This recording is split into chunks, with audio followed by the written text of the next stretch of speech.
एक बार की बात है। एक छोटे से गांव में एक मजदूर रहता था। वह रोज मिट्टी खोद कर निकालता, अपने गड्ढे पर लादता और उसे बेच दिया करता था। एक बार वो मजदूर मिट्टी खोद रहा था, तो मिट्टी खोदते खोदते उसे उस मिट्टी में से एक कीमती हीरा मिलता है। लेकिन उस मजदूर को नहीं पता था कि वो बहुत ही कीमती हीरा है। तो उसने उस हीरे को अपने गड्ढे के गले में बांध दिया। एक दिन जब वो अपने गड्ढे को लेकर जा रहा था, तो एक सेठ जी थे, जो उसी गांव में एक छोटी सी किराने की दुकान चलाते थे। तो उन्होंने जब उस गड्ढे के गले में उस हीरे को देखा, तो उस मजदूर से पूछा कि यह तुम्हारे गड्ढे के गले में क्या है, बड़ा चमक रहा है। मजदूर ने कहा कि यह एक चमकीला पत्थर है, मुझे मिट्टी खोदते समय मिला था।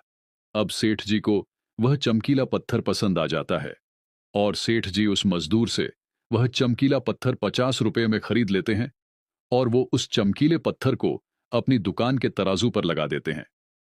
अब जो भी सेठ जी की दुकान पर आता, उस चमकीले पत्थर को देखकर उसकी बहुत तारीफ करने लगता। तो एक बार एक जौहरी सेठ जी की दुकान पर आता है, और जब वो उस कीमती हीरे को सेठ जी की तराजू पर लटका हुआ देखता है, तो वो जौहरी समझ जाता है कि यह कीमती हीरा है। वो सेठ जी से पूछता है कि यह क्या है, और इसे आपने तराजू पर क्यों लटकाया हुआ है। सेठ जी उस जौहरी से कहते हैं कि ये एक चमकीला पत्थर है, मैंने एक मजदूर से 50 रुपए में खरीदा था। वो जौहरी सेठ जी से कहता है, क्या तुम इस चमकीले पत्थर को मुझे बेचना चाहोगे? सेठ जी उस जौहरी से कहते हैं कि अगर तुम इसे खरीदना चाहते हो, तो मुझे 100 रुपये दे दो और इसे ले जाओ। अब वो जौहरी जो था वो बहुत ही कंजूस था। उसने सेठ जी से कहा कि मैं 100 रुपये दे सकता हूं, तुम्हें इस चमकीले पत्थर के 80 रुपये दे सकता हूं, चाहिए तो बोलो, नहीं तो मैं जा रहा हूं। सेठ जी अपने 100 रुपये पर ही अड़े रहे, और वो जौहरी यह सोचकर वहां से चला गया कि आज सेठ जी नहीं मान रहे, कल आऊंगा और सेठ जी को 90 रुपये देकर वो हीरा लेकर चला जाऊंगा। लेकिन हुआ कुछ ऐसा कि उसी दिन शाम के वक्त दूसरा जौहरी उसी गांव के रास्ते से जा रहा था, और अचानक उसी गांव में उसकी गाड़ी रास्ते में बंद हो जाती है।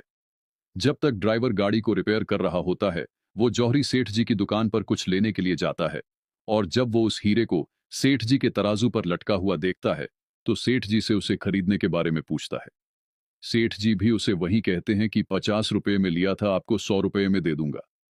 वो जौहरी बहुत होशियार था, उसने एक सेकंड भी वेस्ट नहीं किया, और तुरंत सेठ जी को 100 रुपये देकर वो हीरा लेकर वहां से चला गया। अब जब दूसरे दिन पहला जौहरी सेठ जी की दुकान पर आया, और जब उसकी नजर तराजू पर पड़ी, तो उसको वो हीरा वहां नहीं दिखा। उसने सेठ जी से पूछा कि वो चमकीला पत्थर कहाँ गया। सेठ जी ने कहा कि कल तुम्हारे जाने के बाद एक दूसरे साहब आए, और उन्होंने उसको पसंद कर लिया, और उन्होंने 100 रुपये देकर मुझसे खरीद लिया।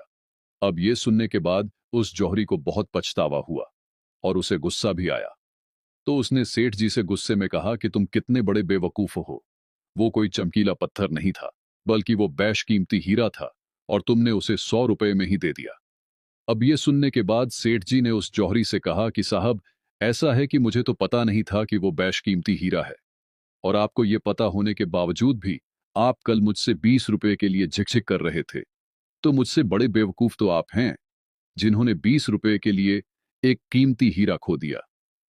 दोस्तों, हमें इस कहानी से 3 बहुत बड़ी सीखें मिलती है। पहली ये कि कंजूसी भी वही करो जहां पर उसकी जरूरत है। अगर हर जगह कंजूसी करोगे, तो अच्छी चीजें भी अपने हाथों से गवा दोगे। और दूसरी सीख हमें यह मिलती है कि हाथ में आया हुआ मौका, अपॉर्चुनिटी हमें कभी भी गंवानी नहीं चाहिए। अक्सर हम अपने आप को ब्रिलियंट समझकर कई सारे मौके हम अपने हाथ से गवा देते हैं। और तीसरी सीख हमें इस कहानी से यह मिलती है कि कभी भी काम को कल पर मत टालो। एक बहुत पुरानी कहावत है कि कल करे सो आज कर, आज करे सो अब। दोस्तों, सही समय कभी नहीं आता है, अभी जो है वही सही समय है। तो अगर आप इस कहानी को और भी लोगों तक पहुंचाना चाहते हो, तो इस वीडियो को लाइक करो, ताकि YouTube इस कहानी को और भी लोगों तक पहुंचाए।